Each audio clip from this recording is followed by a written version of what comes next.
Hey, Mr. Kenny. Yes, Emerson.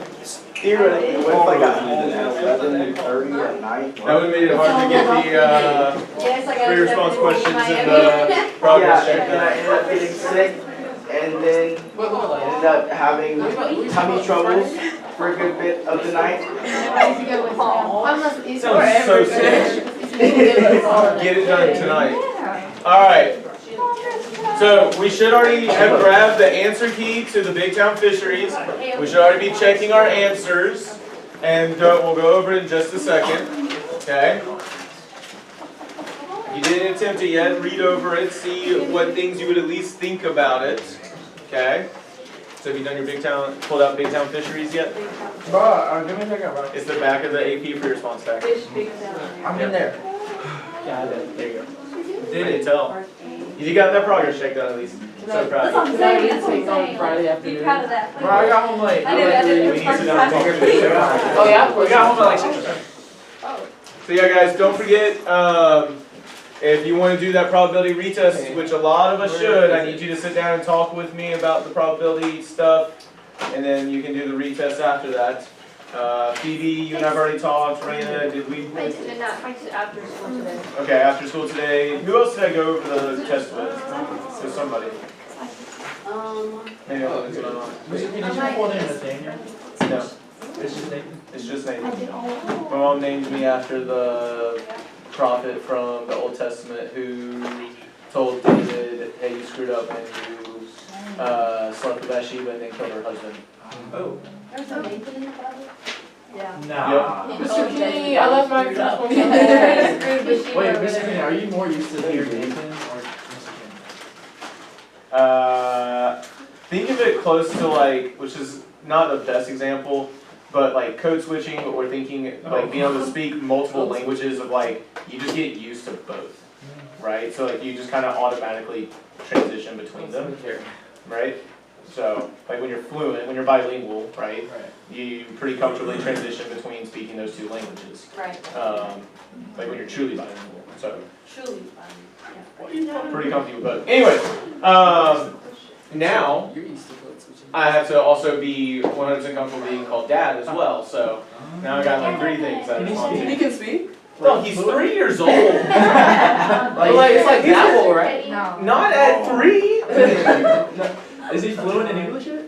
I wouldn't consider him fluent to the level that I am academically, but he's pretty good. Okay, Michigan, we get your smart. That's not what I'm saying at all. Yes, Raina. Isn't the answer still correct if I have a different decimal number in the 1,000? It depends. Oh, yeah, so the 1,000th? Yeah, that's fine. All right, let's look at this AP free response question. I'm also going to talk about a question that Raina had that's important for us to understand the distinctions on. But, all right, so right here, Big Town Fisheries recently restocked a new lake in City Park with 2,000 fish of various sizes. And the distribution of the lengths of these fish is approximately normal. Now, Big Town Fisheries claims the mean length of fish is 8 inches. If this claim is true, which of the following would be more likely? A random sample of 15 fish having a mean length that is greater than 10 inches. So this is saying, essentially, and remember, annotate, this is the probability that X is greater than 10 inches, versus a random sample of 50 fish having a mean length that is greater than 10 inches, right? So which of those is more likely to happen? 15. Why 15? Because it would be more likely that a random sample of 15 fish has a mean length greater than 10 inches because as the sample size increases the closer the distribution will be to the mean. Sampling variability would be displayed more in small samples. I'm going to caution, I want to talk about this. So the big thing I want to point out is, you said the closer the distribution will be to the mean. Be careful about the way you're wording that. Do you mean that it's going to be more precise, as in the mean of X bar is going to be closer to the true mean, or do you mean that it's going to reduce the spread and the variability? Wouldn't that be accurate? So it's the question of, is it going to be more accurate, or is it going to be more precise? Do we need to mention accuracy or precision? More accurate. Kind of. You don't have to, but that's what you need to be thinking about, because you gotta be careful with, are we talking about accuracy or are we talking about precision? You gotta remember, if we have an unbiased estimator, what is the mean of all the sample means? The mu. It is mu. Does it matter how large the sample size is? No, sir. So are we getting more accurate? No, we're getting precise. Getting more Neither. precise? Wait. It is definitely one of them. We gotta remember, Variability like, changes. the reality. So look over at these pennies again. When I look at these pennies, they had the same mean for the sampling distribution, didn't they? Same mean for the sampling distribution? Yes. Okay, so we didn't get more accurate. It was already accurate. But as I increased my sample size, what happened? The spread decreased. Okay, the spread decreased there. We got to remember that. And so it was more precise. I think a clean way to think about it is to directly compare, like, maybe this is what it looks like when n equals 15. So how would it look different if n equals 50? Not at all. It It was. would definitely look different. Skinnier. It'd be skinnier, it'd be more precise. Be more precise. So if this is 10, what's more likely to happen? The 15. The 15, Um, right? It's because they have the same accuracy, they have the same mean, but this is way less spread out, right? Yes, Raina? So is it okay to say it's because then the 51 is closer to the true, what would be, that's, sorry, the very less variability, which is even closer to the true mean, since 15 is less precise than the 50 fish? Yeah, It would be, you need to be careful in the way you're wording it. Just, you want to make sure that you're talking about that precision, that variability, right? Because it's the idea of like the whole sampling distribution is tighter to the true mean, or there's less spread or less variability. But again, remember, look at the rubric, right? So we're looking at this rubric. Here's like what they call the ideal answer, right? Notice this is very heavily tied to what I just did. I just drew it as two different distributions. But then right here, part A is essentially correct if the student says the sample of 15 fish is more likely to have a mean length greater than 10, and the justification is based on the what? The variability. Variability in sampling distribution. So that's the whole thing. It's all about variability, because the true mean, or the mean of the sample means, doesn't change. It was accurate from the beginning. The question is about precision. And so you just have to justify it off of those two things. Okay? You have to make sure we remember those details about sampling distribution. The mean, the center of those sampling distributions, never changes. What changes is the spread. As sample size goes up, the variability goes down. We become more precise. Alright, question 2, or not 2, part B. Suppose the standard deviation of the sampling distribution of the sample mean for random samples of size 50 is 0.3 inches. If the mean length of the fish is 8 inches, use the normal distribution to compute the probability that a random sample of 50 fish will have a mean length less than 7.5 inches. Now, I need y'all to see the mistake that I made the first time I ever looked at this question, because this is an easy mistake to make if you do not annotate. The mistake I made was I said, you know what, I want to know the probability that the mean is greater than, nope, not greater than, less than 7.5 inches. And so I said, okay, cool, I'm going to do z equals 7.5 minus the mean of 8 divided by the standard deviation of 0.3 divided by the square root of 50, right? X bar, mean, standard deviation divided by square root of n, right? I just use that formula. That's what I was supposed to do. That's wrong. It's Because just it's a mean. Why is it just 0.3 though? Because it's mean of the mean. Because it's 6 of the second. We don't know our parameter, like our population. It's not a population. We know mean. We know mu is 8. Oh, yeah. Guys, we should know mu is 8. Which one's 20? Usually, we divide by the square root of n, so why am I not dividing by the square root of n here? Like, remember, the formula is, okay, so I need you all to remember, z equals my statistic minus my parameter divided by my standard deviation. So in this case, that would be my statistic x bar minus the parameter, the mean of x bar, divided by the standard deviation of x bar, based on the formula sheet. That's x bar minus mu divided by sigma divided by root n. So why am I not dividing by the square root of 50? And if you didn't notice that detail, then you got lucky in making a mistake. Say again? It is. It's not asking about the Because it literally talks about a mean length less than 7.5 inches with a sample of size You have 50. to That get is the- supposed to be a mean. You have to get the mean of the mean and the standard deviation. Say again? Why aren't we? Why aren't we? Yeah, that's a good question. See, this is why you need to annotate. I cannot tell you enough. The entire DYU that y'all are going to take later, I annotated the crap out of it with proper notation. Because if you take the time, okay, so we say mean here, right? So this is a mean less than 7.5, okay, sample mean. Here is an N of 50. If the mean length of the fish is 8 inches, so that's the true mean, equal to 8. And the standard deviation of the sampling distribution. So that's not sigma, that's not the standard deviation of the population. The standard deviation of the sampling distribution is the standard deviation of x bar. The standard deviation of x bar is 0.3. So I don't have sigma, I have sigma sub x bar. I already had this value that I needed. I didn't have sigma divided by root n. This is why you need to annotate the problems. Because it's already provided in the. It was already provided, like the standard deviation of x bar was provided in the problem. And I already had mu, right?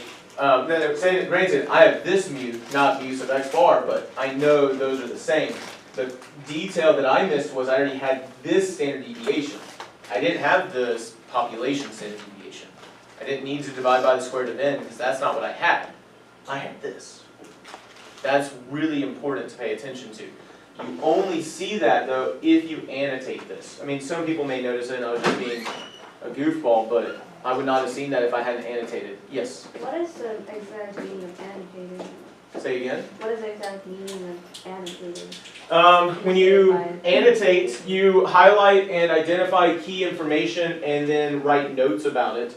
Like you can just highlight, but for me, Like put it in a annotating notation. includes notes in the margins. Put it in a notation. got it. Yeah. And so like, I learned annotations when I was in my AP English classes and even in my English classes freshman and sophomore year. Like that's how I learned to read books, was by annotating things, right? I do the same thing with my math where I highlight key information and then I write out a note about why it's important. Because when I write that note, I'm like, that's what I have. Like if you're doing probability, if you want to do that probability retest, which a bunch of us need to do a probability retest, write out annotations, highlight the key information, write out the probability that you have, write out if it's binomial. When you annotate, it gives you the information that you may have missed. Otherwise, you're just trying to do it in your head. When you write it out, it makes it more plain. Annotate it. I do the same thing with ACT stuff, at least with math all the time, okay? Anyways, all that to say, I didn't need to divide by the square root of n. Should have just divided by 0.3. And so we're looking at a z-score of what, negative 1.6 repeating? 667. Yes, 1.6. It's actually 6 repeating. Well, my bad. Yeah, because what happens when you get to 6, 6, 6, 6, dot, dot, dot, that ends up having to round up. So, Alright, so whatever the probability of z being less than negative 1.6 repeating is, 0.0478. and that's totally fine if you're close. Yeah. Please notice the rubric here, right? Essentially correct if the probability is calculated correctly and a reasonable sketch or evidence of calculation is shown. Drawing out the normal distribution is for your good because it helps you visualize these things. Okay? Please note, or pay attention to these notes, normal CDF with no additional work is at best partially correct.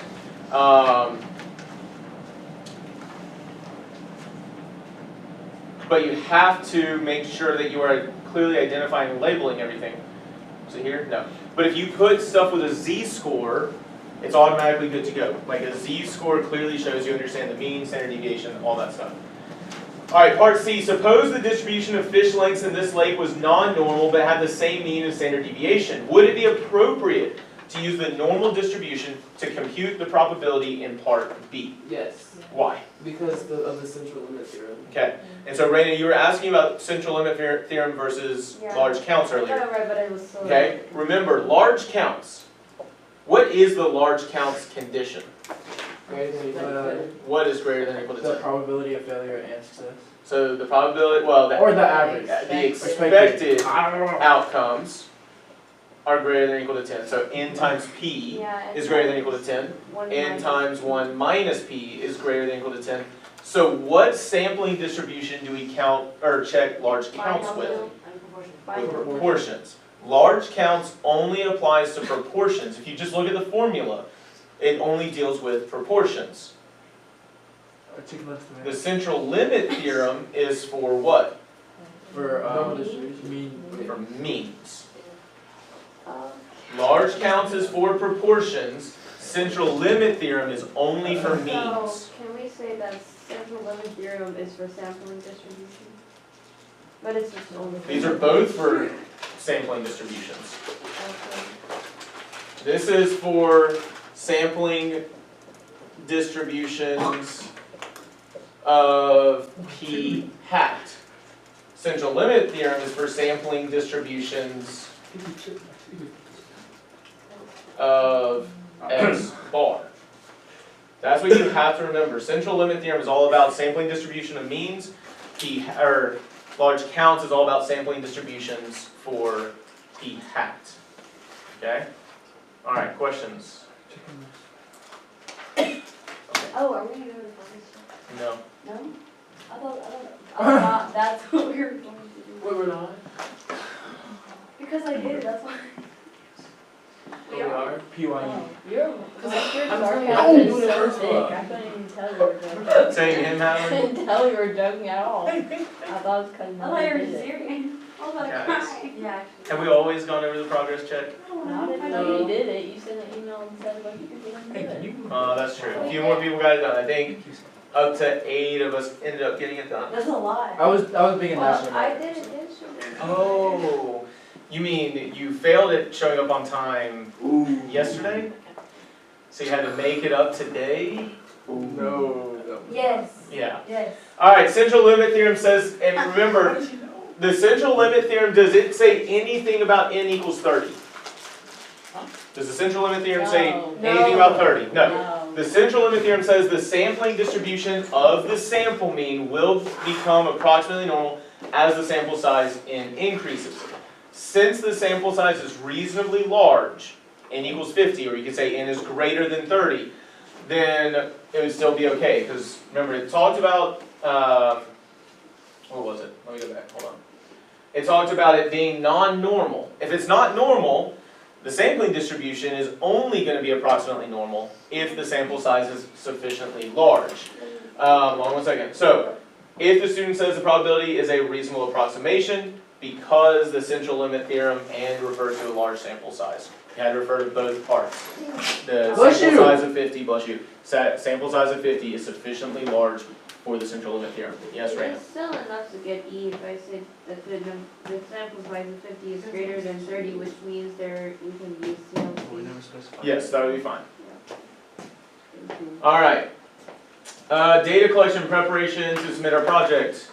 Where are we on data collection? I know a hand, Mr. House keeps on forgetting to do his third block class, so. okay.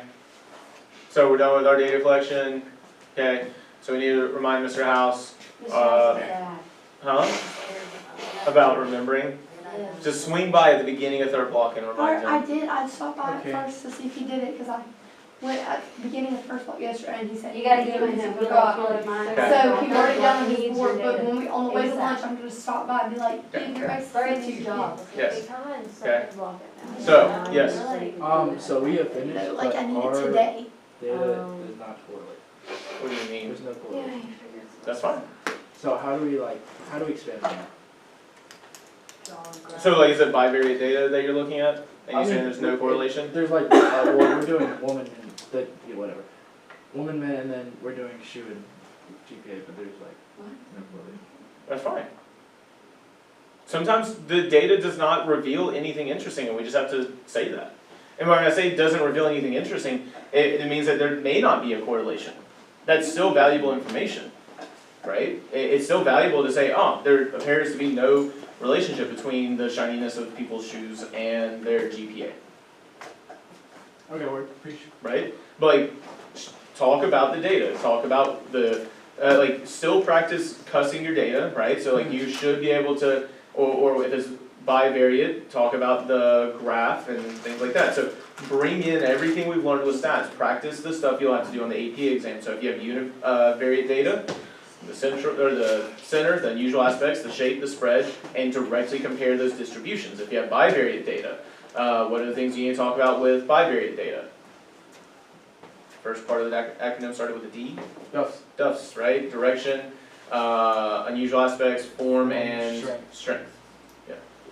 So those are things to consider. So you're still going to analyze the data just like you would in an AP class, but create those graphs, things like that. And I know you want to look at Stafflet real quick. Yes. For the predictions for correlation, could you have like 2? What do you mean? Like, personally, I think, I don't know about them, but I think it's positive to almost no correlation. Like I think it's gonna be, it's either gonna be no correlation or it's gonna be slightly positive, but like barely enough to really. And that's fine, but you don't have to stress about the prediction. That's what helped you think about the project. Just look at the data afterwards, Okay. right? And then graph your data and look at what the data tells you. So you had a prediction of what it might be. Now look at the data once you collect the data. Yes? Wait, so like the deadline is Friday and we should have Monday? Well, apparently some of us are gonna be on a field trip Monday, Tuesday. Does that sound right? Yes. Well, yes. So, Can we do it Saturday? Let's just get this. Wait, Let's- can we have so- a team's Can we meeting have for a the Zoom? Yeah. I mean, I'll be teaching. I'll upload. We can do a Can Zoom you- call. can you So- do a live stream? Google On Twitch? YouTube live. So, let's submit projects on Saturday, and then we'll figure out what day we're presenting next week, but obviously not Monday or Tuesday. What? Thursday. We'll get there. 4 of us saw the email. If you're planning on taking the ACT again, please look at the email I sent you about the ACT topic survey so that I know what I want to do as bell ringers to help you tackle the math portion of the ACT a little bit better, and tips, tricks, things like that.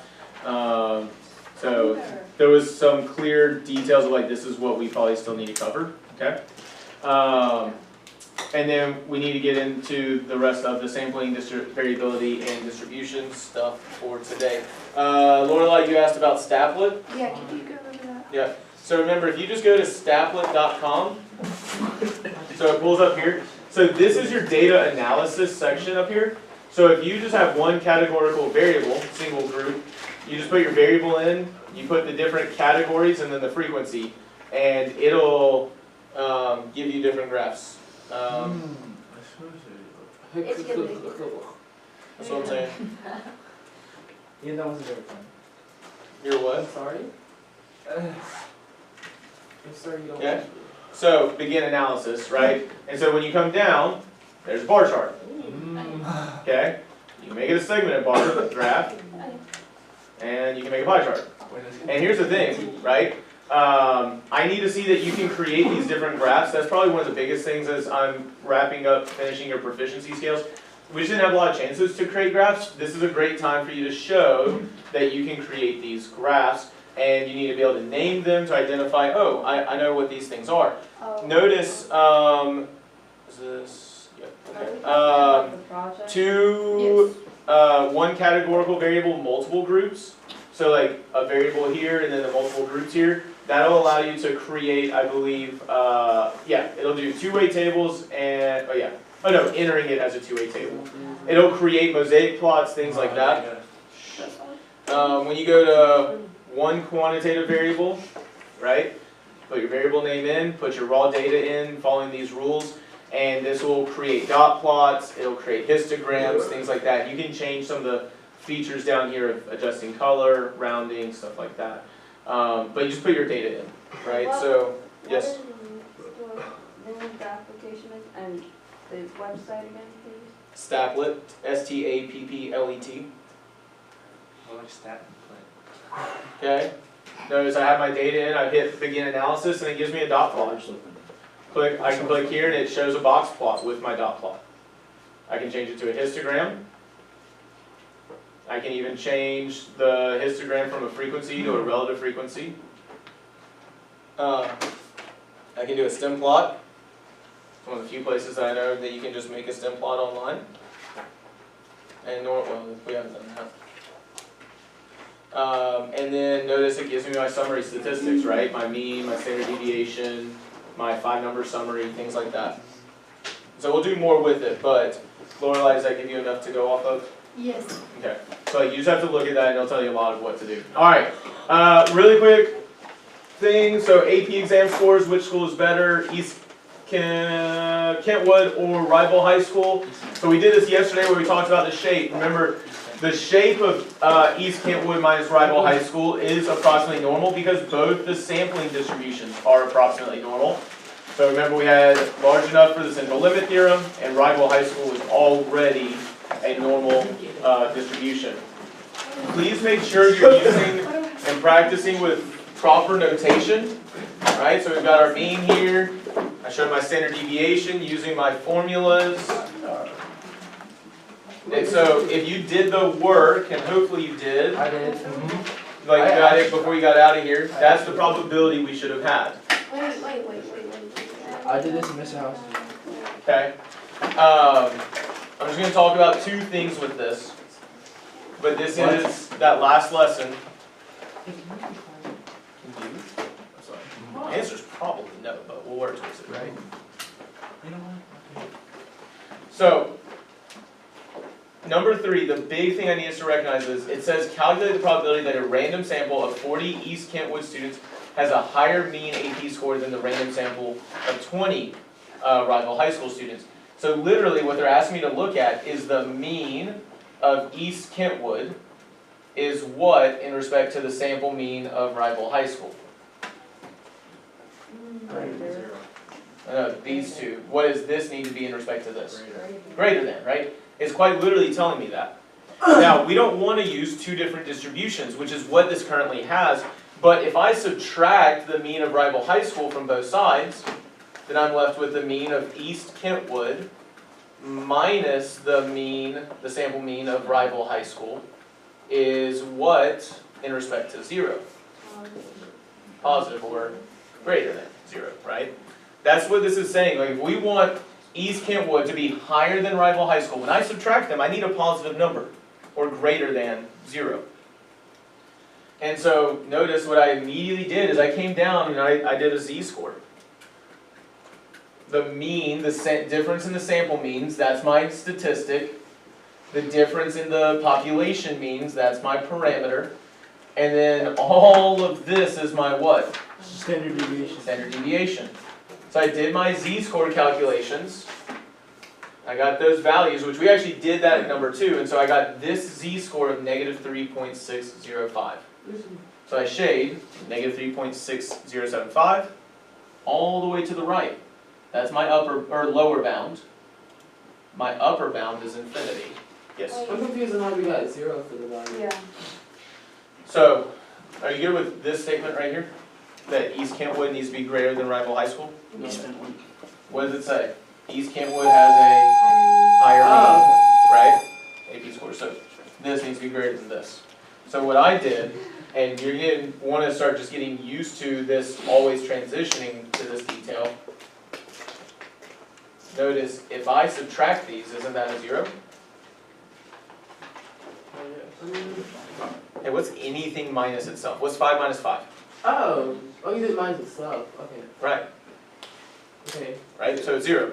So then the mean of East Kentwood minus the mean of Rival High School would be greater than 0. What you need to start transitioning to, and just understanding intuitively, because you're going to see this a lot over the next 2 units, if one is higher than the other, well, if this is a higher number, what do I get when I take a number and I subtract something smaller? What kind of number? Positive. A positive number, so that is greater than 0. That's the whole idea, that this is saying this number is always bigger than this number. If this number was smaller and that was the idea, then what kind of number do we get? A negative, which would be less than 0. So in AP Stats, it's often a reference to 0. If it's higher, greater than 0. If it's lower, less than 0. Okay? Alright, but there's my probability, 0.9998. So East Kentwood is better. Better. Stupid rival high school. Stupid. Okay. What questions do y'all have on that? It's the 0. Like for that scenario, why didn't you just use 2? Well, 5 minus 3. Well, 5 minus 3 is 2. Is 2 greater than 0? Yeah. Okay, it's a true statement. But like, I just don't get why we use 0 as the So place. zero for just value. like the basis, just. Listen, if we have a higher score, okay? If this is higher than this, and I subtract the 2 of them, it doesn't matter. So 5 minus 3, sure, but what if it was 1.001 minus 1? It's gonna be 0.1. It would be Oh, 0.001, which is greater than 0. As long as it's positive, as long as this is higher than this, it's going to be greater than 0. So, if we want this to be higher than this, it's got to be greater than 0. Okay, but Ian, if you're not comfortable with this, then just start here. If I subtract something from itself, what do I get? 0. So then the mean of East Kentwood minus the mean of rival high school is greater than 0.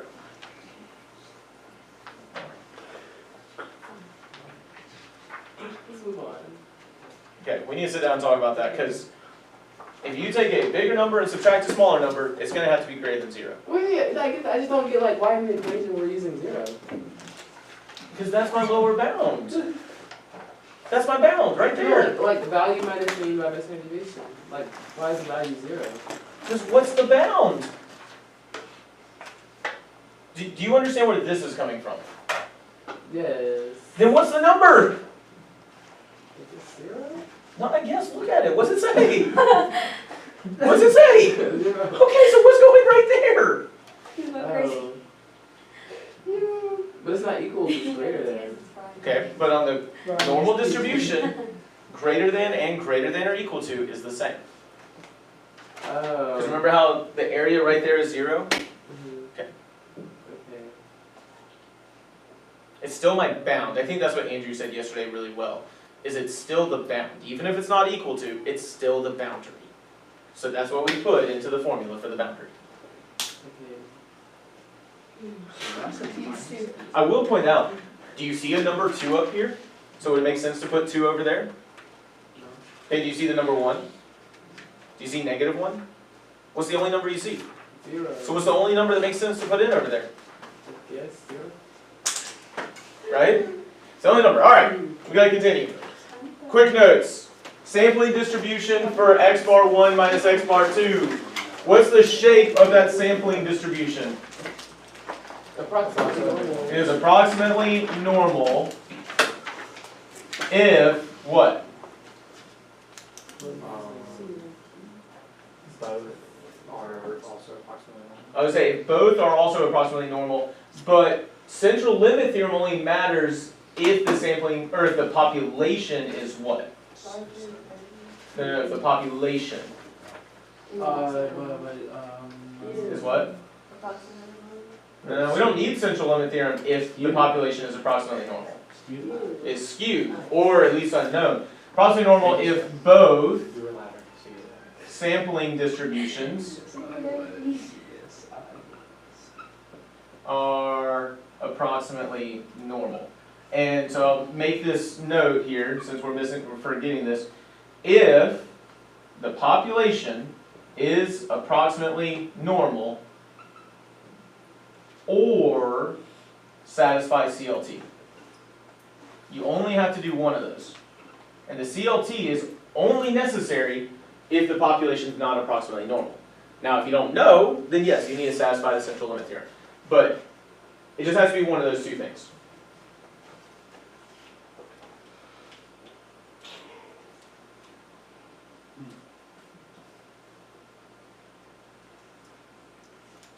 Okay?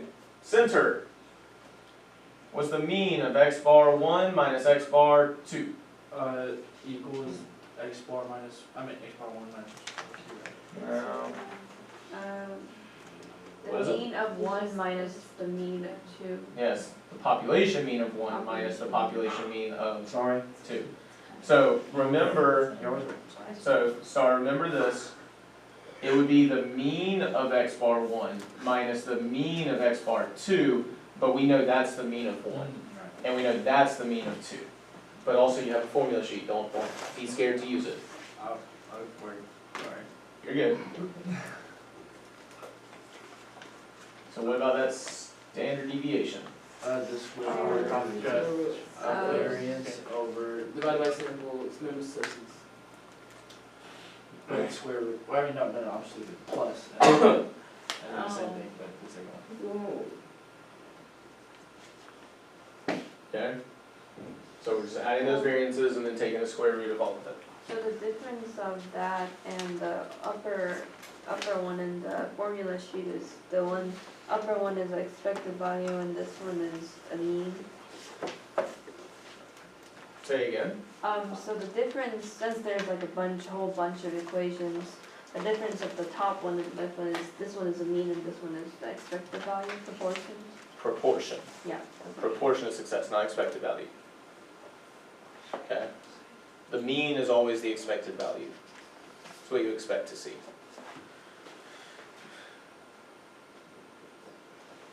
I'll predict it on the added.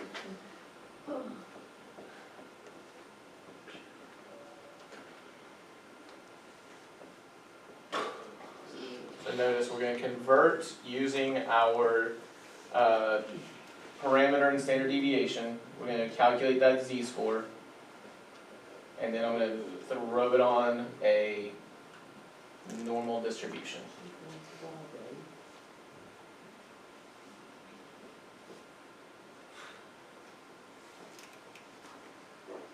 And obviously z is not always going to be positive, it's not always going to be to the right, depends on what the problem is.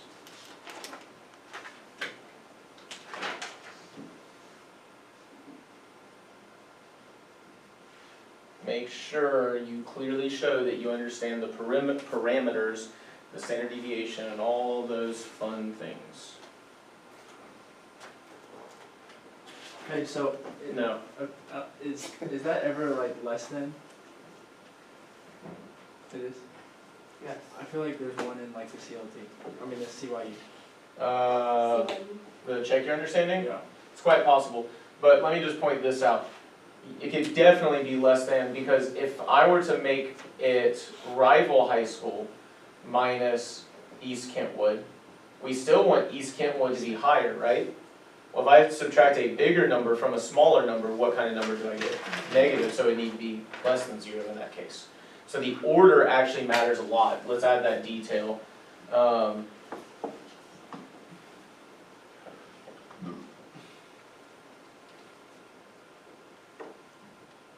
For the direction of the inequality. I spelled matters with 2 E's.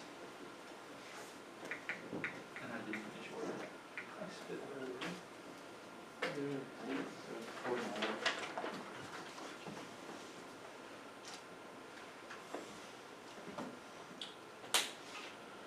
Okay.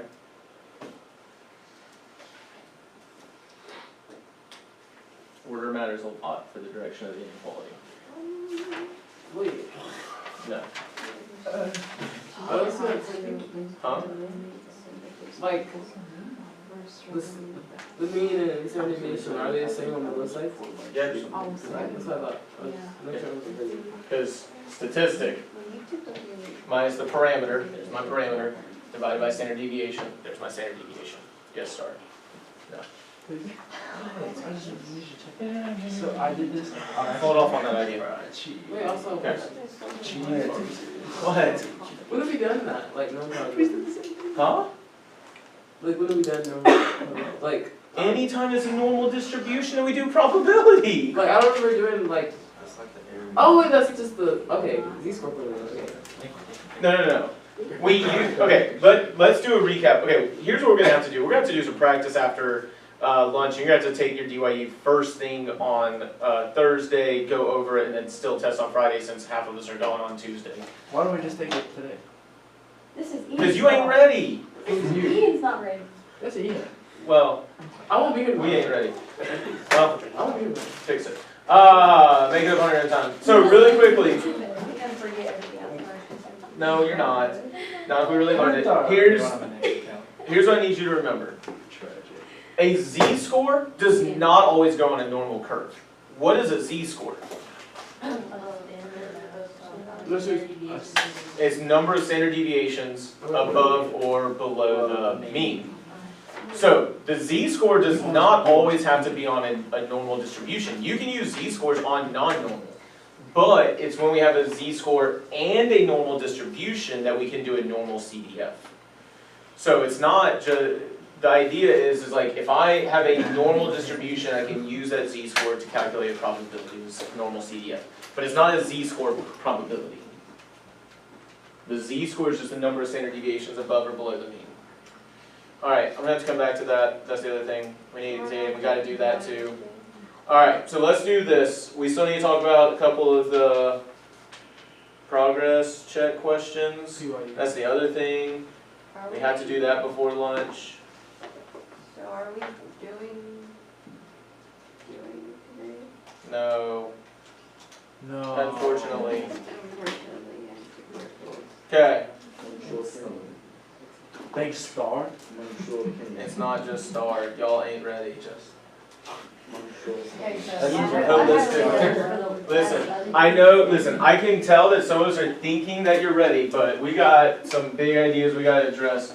And we're gonna practice after lunch to help you get the practice you need before you do a DYU. Yes, Emerson. Can I please use El Baño? Yes, you can use the bathroom. How Alright, did you know that? a sports magazine reports that the mean number of hot dogs sold by hot dog vendors at a certain sporting event is equal to 150. So this is one of the most highly missed questions on this progress check. Like, this is where, again, I highly recommend that you use your annotations. Is that a sample mean or a population mean? A population. That has to be a population. They're talking about the mean number of hot dogs for all hot dog vendors, right? So that's mu is equal to 150. A random sample of 15 hot dog vendors, or 50 hot dog vendors, that's a sample size. And the mean number of hot dogs sold by those vendors was 140, so what is that? Sample mean is 140. So the sample mean is 140. Alright, now I can go down here. For samples of size 50, which of the following is true about the sampling distribution of the sample mean number of hot dogs sold? Okay? So, that was creepy. For all random samples of 50 sporting events? No, it's not even about sporting events, right? What is it? It was 50 what? Hot dogs. Hot dogs. Vendors. Hot dog vendors. Okay, so for all random samples of 50 hot dog vendors, the sample mean will be 140 hot dogs. I don't remember. No, sampling variability. Right, the sample mean will not always be 140. There's sampling variability, okay? The mean of the sampling distribution of the sample mean is 150 hot dogs. Yeah. Yes, Oh, shoot. Wait, where? because this is saying the mean of the sample mean is 150. Well, isn't the mean of the sample mean Mu. mu? Just mu? Yeah, Yo. so that is true. That's what I said. Yeah, 100%, I believe you. Alright, head on to lunch, we'll have to finish going over this after lunch, and then we'll do some pre-response. Hey, I would've got that if I did it. Yeah, 100%. I know I would. Where are you gonna be tomorrow? Oh, that's right. What is Yes, today.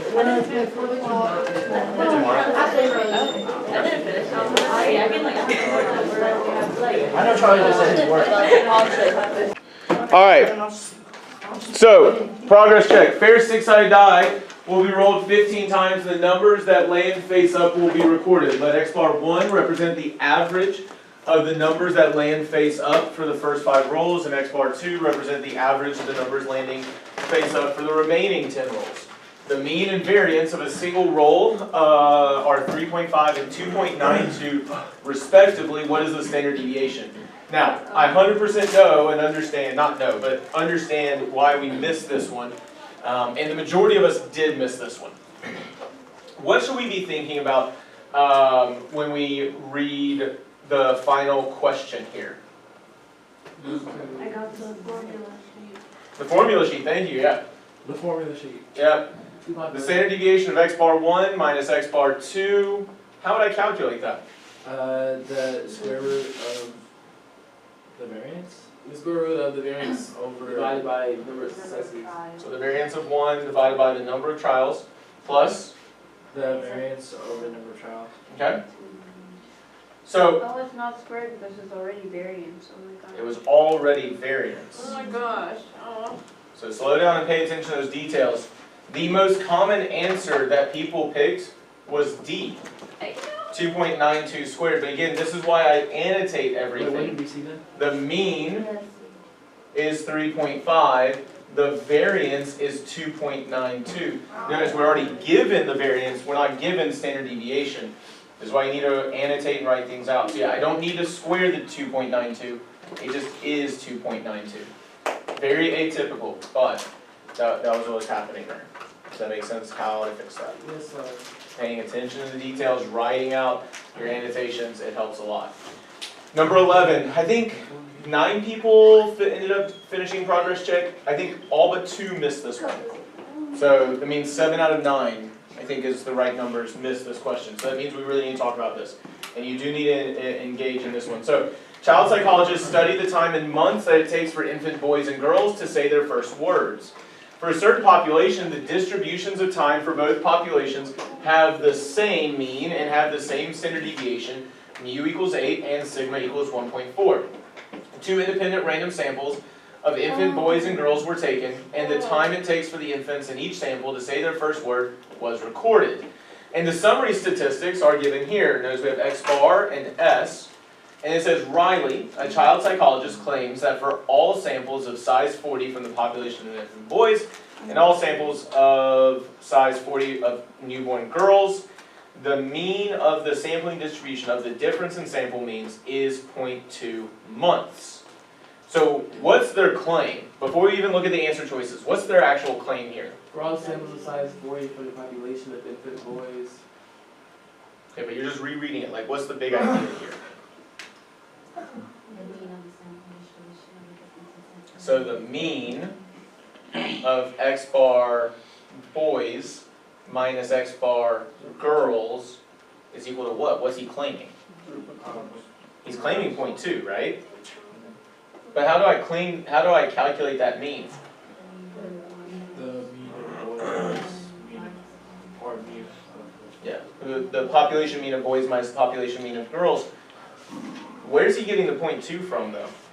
3.1 minus. So is he getting it from mu? No, it's not me. No, he got it from X bar. Sample. The most common incorrect answer here was A.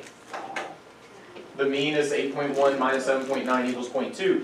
But we need to remember, if we're looking at the mean of a sampling distribution, so remember I started this whole unit off really emphasizing the difference between the distribution of a population, the distribution of a sample, and the sampling distribution. You've got to recognize that we are talking about a sampling distribution. That is some key language right here. As soon as I see the mean of a sampling distribution, I'm thinking mean of X bar, I'm thinking mean of P hat. And so when I write out my formulas, when I annotate these things, I'm like, oh, that's the mean of boys minus the mean of girls. Wait, that's not what this is. That's not what that's saying, okay? Write out your annotations, and so that's what's wrong there. So what should be the correct answer? C. The mean is 0 months. The mean for the boys was 8, the mean for the girls was 8, because they told us the distributions for both populations have the same mean and same standard deviation. Yeah. That's why you want to write out your formulas. So I do want to remind you and point this out. Do you have to memorize all these formulas? No. No, but I promise you it's helpful if you do. But at the bare minimum, you have to know what's being asked of you, and to write the formula out from the formula sheet will make a huge difference. Okay. Let's start here with this check your understanding before we do some AP free response questions to prepare for your DYU tomorrow. Actually, there's one more thing after this. But I'm gonna give y'all, let's say 7 minutes. It's not a full AP free response style question. 7 minutes to work through this check your understanding, and then we're gonna go over it. Okay, so 7 minutes. Now that we're here. No. Yo, Chow, we serious? You can talk to your group first. But like. Would point out is, if you were to flip it, that's going to be okay. You could have, and this is why the order matters. If I had looked at it this way, I think that's the cleanest look based on the wording, but I could do it this way. If California is less than Florida in this case, what would be the inequality in respect to 0? It'd be greater than, right? But notice, this would then be a negative 2300, and that would be the same. So in this case, you get 0 minus a negative 2300 when converting to a z-score. And so on this one, you actually get the same exact z, okay, up here, but then it'd be greater than. So it'd give me the same exact area. Right? It's still the same area, right? So the order matters though. You just have to pay attention. Am I doing it as California minus Florida, or am I doing Florida minus California? And then which one's smaller and which one's bigger, okay? And so again, that again goes back to the idea of which one's bigger. If this one's bigger, like for the most part, whenever we do a difference in distributions, it's going to be a 0. Ian, this is what we originally did. Right. This is an alternate way that gives you the same exact Oh, answer. okay. Because if California is less than Florida, we're going to get something greater than 0. Yes, Sophie? Does it matter, like, I put population distribution, do you have to say distribution of population? No, population distribution and distribution of the populations are the same thing. The reason why I word it that way, remember, is because, so if you word it this way, your temptation, so population distribution, but then we also have a sample distribution, and then we have a sampling distribution. So if you just word it that way, it's actually perfectly fine, but what I have found is students mix these up all the time, which have very different rules. So that's why I call it the distribution of a population, distribution of a sample, and then a sampling distribution. And so it's just to differentiate those a little bit more cleanly. All right, I'm going to take that as time to move forward. Here's what I want you to do within your small groups, okay? I want you to briefly explain what each of the following symbols represent. You have to know the differences between all of these things.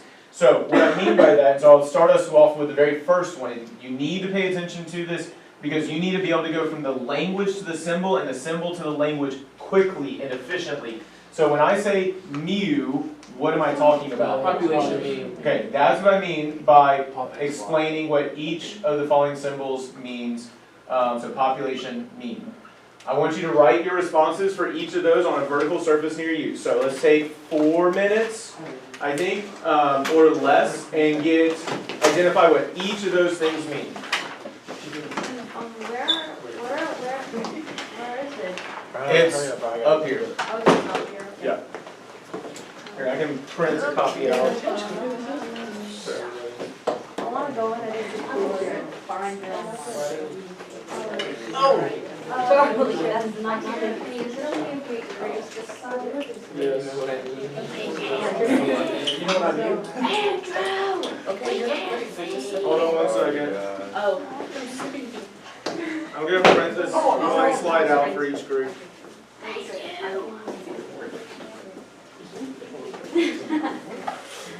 Okay, there it is on the board, but go ahead and start defining all these things. I'll bring a copy around.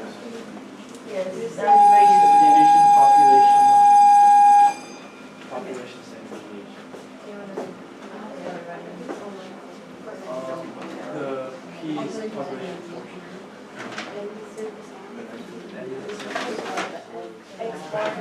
Hey, do you guys have scrolling? You guys are a little too loud. Is fighting. I've been fighting for several minutes. Why? Hey, let's focus on the stats, guys. X bar. We're down to 2 more minutes. You got it. Yeah, population. That's not, yeah. Wait, it's not simple size, it's like treatment sample size. This is is just sample. samples. It's confusing with the probability number. As far as thinking, P hat is, sample. What's that? You know what?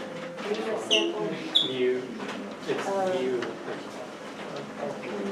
Here you go. It's okay. Think? It's like Think?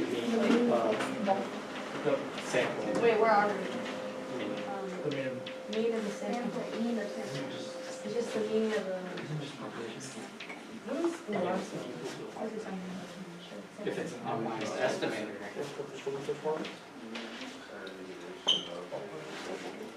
I still don't know what does that say? I still don't know. One estimator, point estimators, because they estimate, this estimates population and this estimates population proportion.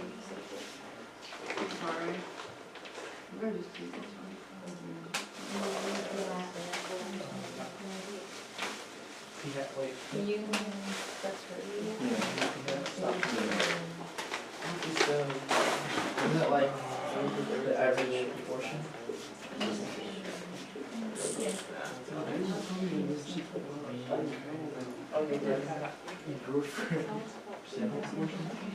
Mean of R for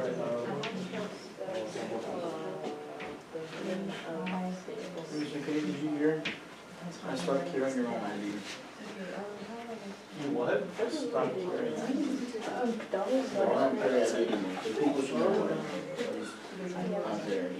I bet police officers, yeah, that's so far. Yeah, everybody knows, like, everybody knows my answer, just don't be curious. That's so free. That's so free. Is it sample deviation? Sigma. Is that a population standard deviation or a sample standard deviation? Are you that age? Sigma. Why did you do this? Oh, sorry, ignore that last question. It didn't copy it right. What's wrong with that? That sigma right there. Start next So you have a sample mean? So you You didn't raise me wrong. you think sigma is a sample mean or sample standard deviation? Hold on, you're not done. That's so Say it loud. again. you are done. Oh, you got it wrong. It might be for a sample mean, but what is sigma? I sprinkled my curse on you. Variance. That's sigma squared. Alright guys, whoops, alright, let's go, a minute past what I wanted to. So, Sophie, can you hit the button on the calculator, or on the camera real quick? So here's what I want us to pay attention to. Silver button, back right. Back right. Wait. Silver This button one? back right. Yep, Oh. that one. That's left. Oh, no, No? that is right. Oh. I don't think it's I need us on. to focus on this, alright? So most of us were pretty good here, 100%. I'm good Wait, how do you tell with if what we it's on? said. Mu is my what? Population. Population mean.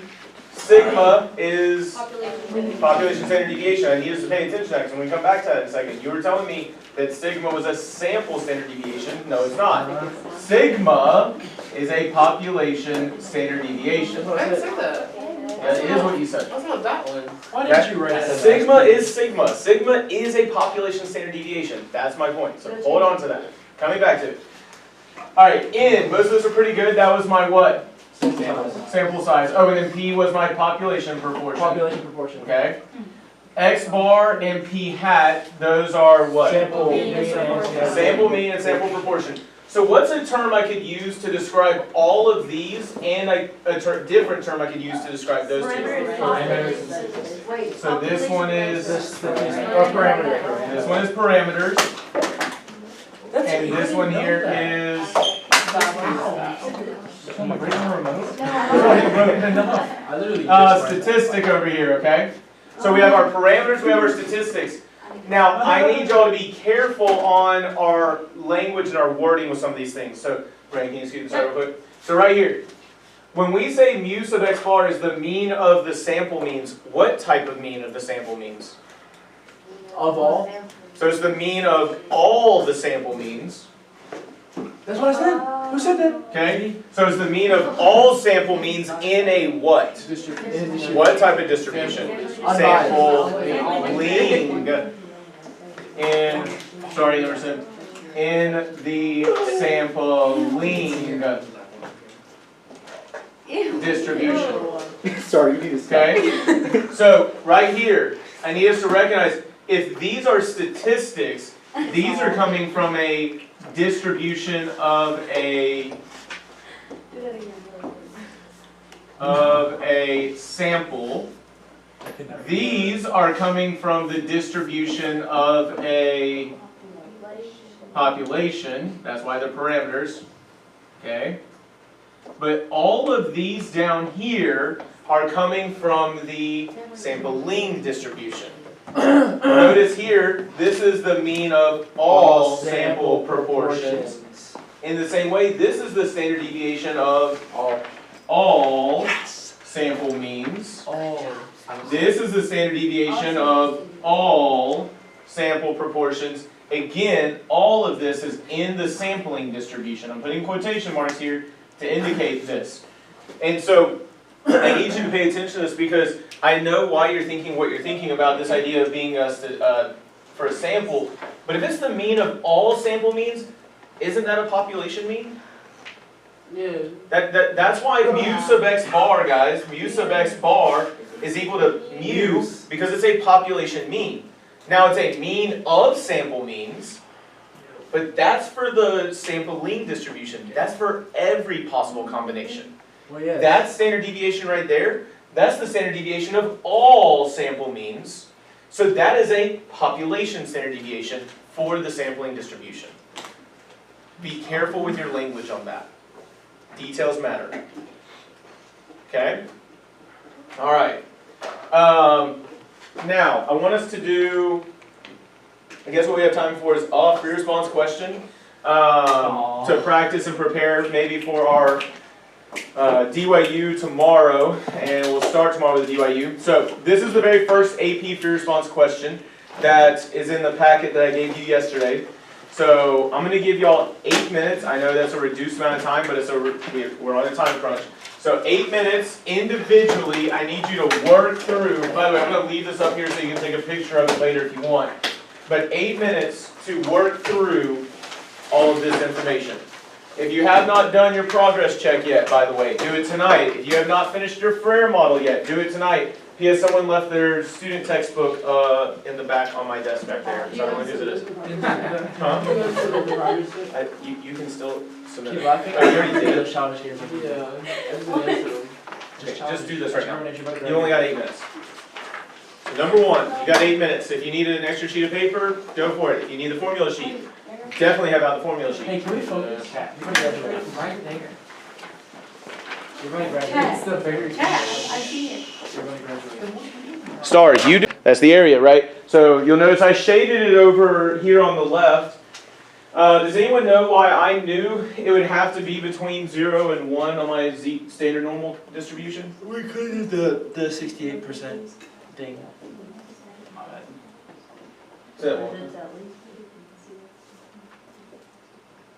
Right, so exactly, yeah. So 0 to -3 has to be half or 50%, right? And then tying into what Star was saying with the empirical rule, we know 68% is in between here, so that's 34, right? So the 84th percentile, remember, is it's 1. So I knew 70th percentile had to be somewhere in between there, inverse normal. So I got my z-score, and I used that z-score formula to calculate the value, okay? So don't forget, percentile, how do we interpret that? So like 128.41 feet. A car that stops at 128.41 feet is what? How would we interpret that 70th percentile? At 70 and below. So 70%, or 70% of cars are At or below. at or below 128.41 feet, right, in stopping distance, okay? So don't forget, it's at the 70th percentile, it's the percent at or below. That's why we shaded everything to the left. Yes, Ian? What is the 128? That's the X? Cause I got 346. How? Cause you multiply and then times. Oh, you put 65, not 6.5. No, I did 6.5. Oh wait, in here in the parentheses. Wait, you multiplied by 65 here, and then you took that 34 and multiplied by 6.5. Did you mean to go back? Is that not what it is? Is that 6.5? No, Ian, you typed it in wrong. That's 6.5, not 65. Oh. Well, that's because I thought that's what I read up there. That's a 6.5. Oh, I didn't see the point.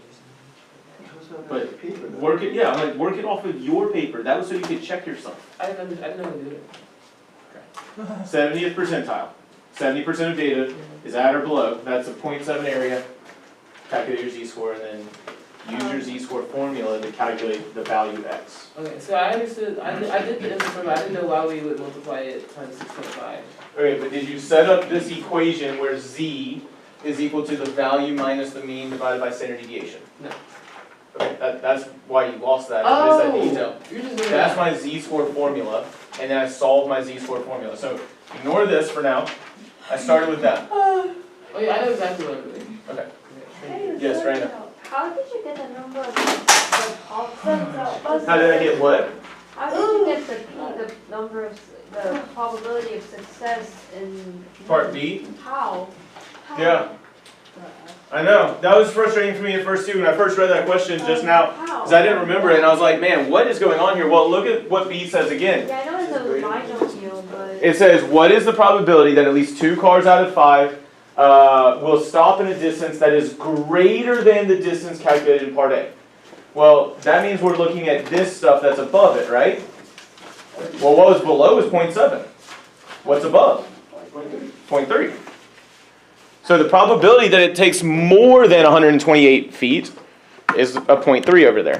This was the hardest Okay. thing you could have ever given me. No, it required us to review and bring in multiple things. This is what you have to do on an AP exam is we don't just learn it and then move on, which is what we're not fully used to in most of our classes. We have to learn it, retain it, and build on it. So we had to remember inverse normal with our percentiles.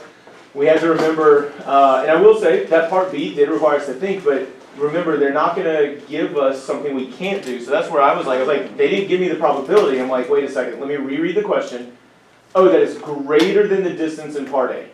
Oh, well, that probability was to the right of that distance was 0.3. So there's my probability. I knew it had to be there somewhere. If it's a binomial, they need to. And now, yeah, it's at least 2 out of 5. So I wrote my probability of success is 0.3. My sample size was 5.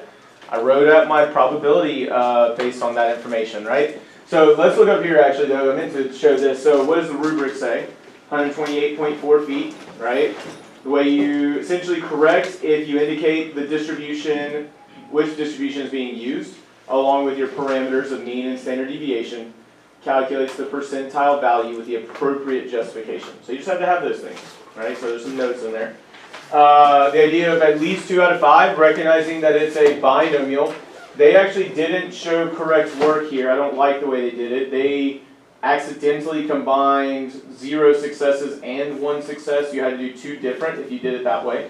I like my method of it's greater than or equal to 2, right? So 5 choose 2. Notice I did the plus, dot, dot, dot, plus, and then the ending, right? So I showed the lower end and I showed the upper end, showing that I was adding everything in between. And it gave me the same probability of 0.4718, which I didn't do that by hand, put it in the calculator, right? Last one, right here, part C was asking about a what? Oh, Z-score. It wasn't asking about a z-score. What is it literally saying? It says, remember, annotate, n equals 5. We have a measured mean stopping distance. So x bar is what? Greater than or equal to 130. That's what we were calculating, was that probability right there. So yes, I converted to a z-score, right? So over there, I converted this to a z-score using my formula of x bar minus the mean divided by the standard deviation divided by the square root of n. That's the z-score. Because we were given a sample mean. Again, that's why you want to write this out. Because when we look at it, we need to recognize, hey, that's x bar minus the mean of x bar divided by the standard deviation of x bar. Or jumping straight to x bar minus mu divided by sigma divided by root n. Why is that the mean, not the expected value of the first one? Because it didn't say the mean of something in C. It literally says it will have a mean stopping distance. Sample size of 5 cars, Oh, mean stopping distance. okay. So notice it's a sample and a mean. We got a sampling distribution. We gotta pay attention to that language. Okay, tonight, to prepare for that DYU, I need y'all to do number 2 at some point, but not tonight. Number 2 is a review question. Number 3 is another review question. I think you need to attempt numbers 4 and 5 tonight off of that pre-response. They're going to be more review that I'm going to tie into, because sampling distributions don't show up on their own in the AP pre-response a ton. There's a few good ones. But work through those review questions, or 4 and 5 tonight. We'll talk about them at some point tomorrow. Yes, sir.